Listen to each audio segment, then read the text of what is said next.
পরিকল্পনা আমরা শুরু করে দিয়েছি কার্যক্রম।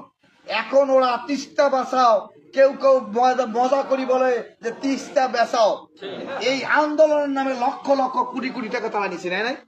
সেদিন বন্যা হলো, আলহাজ আনাউল ইসলাম রাজু বন্যার্থদের মধ্যে যেদিন চাল ডাল মোমবাতি দিয়াশলাই বিতরণ করে, সেদিন তারা এখানে আন্দোলন করে। আর যেটা পাশ হয়ে গেছে ফেব্রুয়ারিতে কার্যক্রম হবে লালমনিরহাটে, এই ডক্টর রেজওয়ানা সিদ্দিকী আসিফ বলে গেছে ফেব্রুয়ারিতে কাজ উদ্বোধন হবে। সকল রোয়িং করা শেষ, এখন এইটা বেনিফিশিয়ারি হওয়ার জন্য আমার তিস্তা বাঁচাও আন্দোলন।